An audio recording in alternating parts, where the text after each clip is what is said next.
आध्यात्मिक साधक शमशान घाट की विभूति का इस्तेमाल करते हैं। आदि योगी जिस विभूति का इस्तेमाल करते थे वो हमेशा शमशान घाट की होती थी। अगर आप इस पर विभूति लगा लें जिससे दिमाग को हमेशा याद दिला सकें कि मैं नश्वर हूं, मैं नश्वर हूं, मैं नश्वर हूं, मैं नश्वर हूं, तो आप देखेंगे कि मन अपनी उलझनें छोड़ देगा।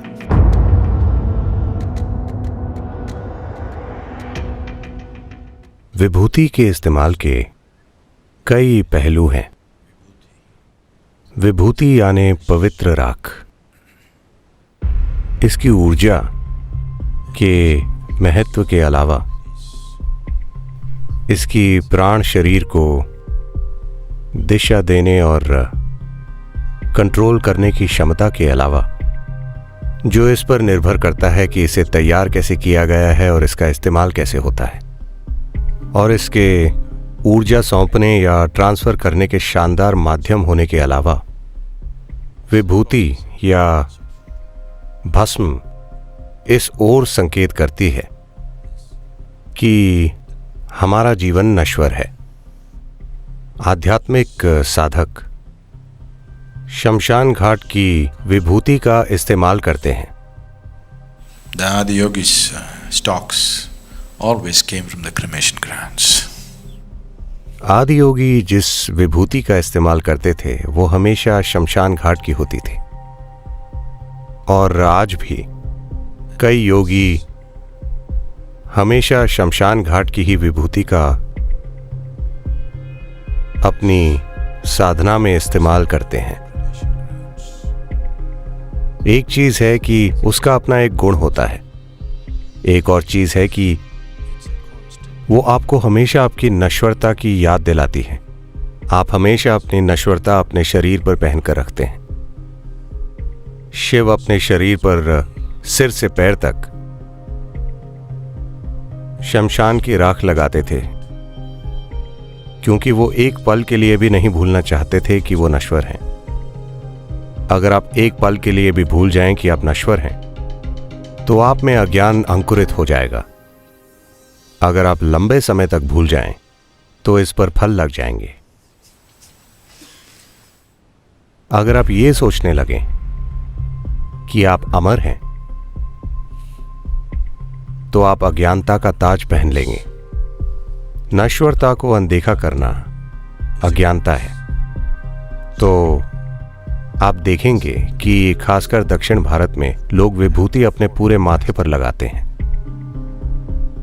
नश्वरता को एक छाप की तरह पहनते हैं, लगातार याद दिलाने के लिए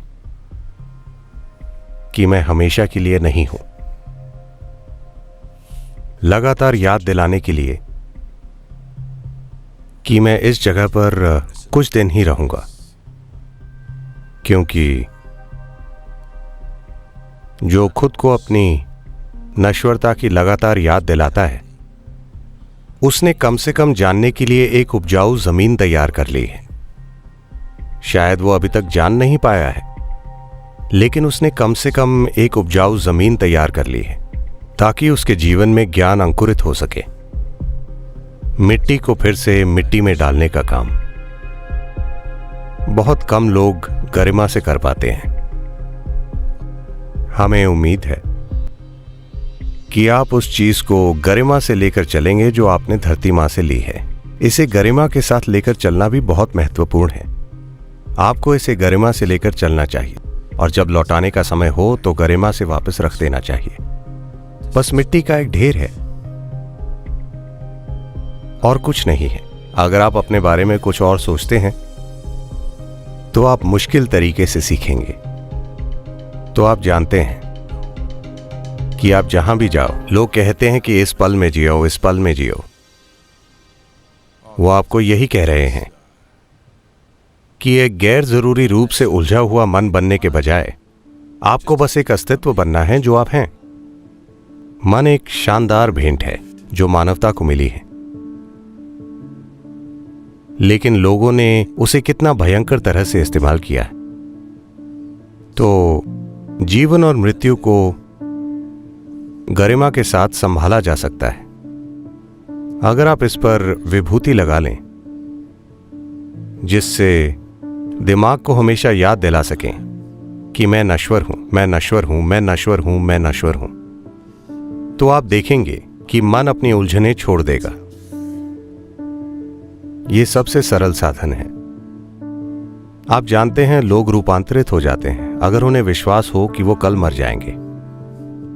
अगर आपका डॉक्टर आपको यह बताए कि आप कल मर जाएंगे, आप 24 घंटों से ज्यादा नहीं जी सकते, आप देखेंगे कि आप खुद को बहुत जल्दी रूपांतरित कर लेंगे। मिनट दर मिनट आप बदलते जाएंगे। तो अपने डॉक्टर का इंतजार मत कीजिए कि वो आपको कोई भयंकर बात बताए। हर दिन जब आप विभूति उठाकर यहां और वहां लगाते हैं तो आप बस खुद को याद दिलाते हैं, मैं नश्वर हूं, मैं नश्वर हूं, मैं नश्वर हूं, मैं नश्वर हूं। आपको ऐसा करना चाहिए। जब आप ऐसा करते हैं तब आपका मन सरल बन जाएगा। An uncomplicated mind is a great mind. It can do phenomenal things. एक सरल मन में बहुत क्षमता होती है। वो जबरदस्त चीजें कर सकता है। वो कोई रुकावट नहीं होगा। वो अपने आप में एक मार्ग बन जाएगा।